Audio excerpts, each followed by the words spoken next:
नमस्कार दोस्तों, आपका स्वागत है शेयर बाजार इनसाइड चैनल पर। चलिए आज के अपडेट की शुरुआत कर लेते हैं। आज का वीडियो Q1 के रिजल्ट के बारे में रहने वाला है, जिसमें कुछ कंपनी के बात करने वाले हैं। सबसे पहले बात करें तो टाटा एल्क्सी का Q1 का रिजल्ट आ चुका है। आप सबको पता ही होगा कि कंपनी जो 3D मॉडल है, डिजाइनिंग है, उसका काम करती है ऑटो सेक्टर के अंदर, और टाटा ग्रुप की ही कंपनी है। कंपनी के नेट प्रॉफिट की बात करूं तो करीब 21.6% की गिरावट रही थी ईयर ऑन ईयर बेसिस पर। कंपनी ने इस साल Q1 में 144 करोड़ रुपीस का नेट प्रॉफिट दिखाया है। कंपनी का रिजल्ट इतना अच्छा नहीं रहा है, ऐसा सीईओ कह रहे हैं।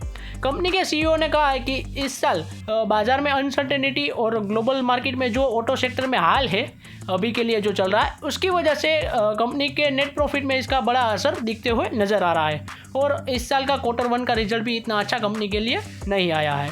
नेक्स्ट बात करें तो टीसीएस के स्टॉक प्राइस में 3.5% की गिरावट रही थी, और निफ्टी आईटी इंडेक्स में करीब 2% की गिरावट रही थी, क्योंकि कंपनी का Q1 का रिजल्ट इतना अच्छा नहीं आया है। इसलिए कंपनी के रिजल्ट की बात करें तो कंपनी के नेट प्रॉफिट में 6% की ग्रोथ रही है, और रेवेन्यू में 1.3% की ग्रोथ रही है, और कंपनी ने 11 रुपीस का इंटरिम डिविडेंड भी अनाउंस किया है। कंपनी के नंबर्स देखें तो रेवेन्यू में 1.3% की ग्रोथ रही है। पिछले साल Q1 में कंपनी का रेवेन्यू था 62,630 करोड़, जो इस साल हो चुका है 63,437 करोड़। कंपनी के नेट प्रॉफिट में करीब 6% की ग्रोथ रही है ईयर ऑन ईयर बेसिस पर। पिछले साल Q1 में कंपनी का नेट प्रॉफिट था 12,040 करोड़, जो इस साल Q1 में हो चुका है 12,760 करोड़ रुपीस, जो कि कंपनी का रिजल्ट ठीक ठाक रहा है। ज़्यादा कुछ इम्पैक्ट नहीं हुआ है, मगर थोड़े स्लाइटली रेवेन्यू डाउन हुआ है कंपनी का, और नेट प्रॉफिट में भी थोड़ी इम्पैक्ट हुई है। इस वजह से कंपनी के स्टॉक प्राइस में भी गिरावट देखी गई थी। कंपनी ने जो इंटरिम डिविडेंड अनाउंस किया है 11 रुपीस का, उसकी कंपनी ने रिकॉर्ड डेट भी अनाउंस कर दी है 16 जुलाई, और कंपनी ने 4 अगस्त के दिन इंटरिम डिविडेंड पे करने वाली है। अगर आपके पास 16 जुलाई से पहले कंपनी का स्टॉक होगा तो आप 11 रुपीस का इंटरिम डिविडेंड पाने के लिए एलिजिबल होंगे। नेक्स्ट अपडेट है वो इंडिया एंड यूएसए की ट्रेड डील से लेकर निकल कर आ रही है, जिसके अंदर यूएस एडमिनिस्ट्रेशन हमारे इंडिया के ऊपर 20% के कम के टैरिफ कट कर सकता है। यानी कि इंडिया एंड यूएसए के बीच में अब 20% से कम के टैरिफ की बात हो रही है। यानी कि हमारे इंडिया की गुड्स अमेरिका में बिकने जाएंगे तो उसके ऊपर 20% के ही या फिर उससे कम के ही टैरिफ लगेंगे, ऐसी खबर निकल कर आ रही है।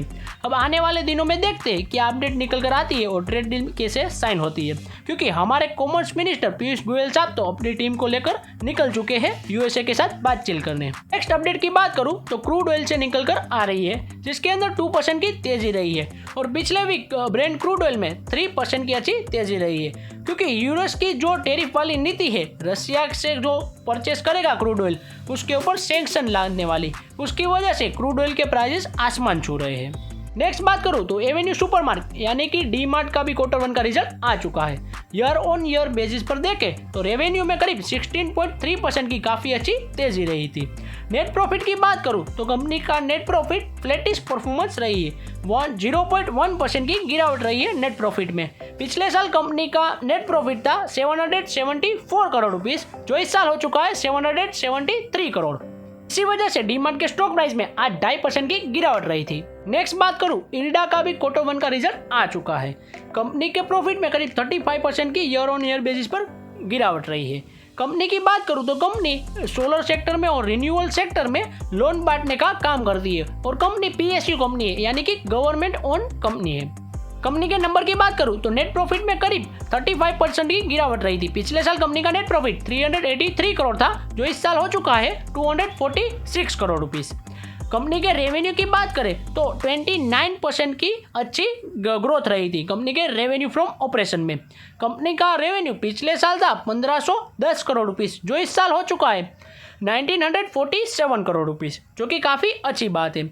इसी वजह से कंपनी का रिजल्ट अच्छा नहीं लगा इन्वेस्टर को, इस वजह से कंपनी के स्टॉक प्राइस में आज करीब 4% की गिरावट रही थी। नेक्स्ट बात करूं तो ट्रेंड के शेयर प्राइस में अपने हाई से 36% की गिरावट पर है, और मार्क्यू ने अभी भी बाई की रेटिंग दी हुई है।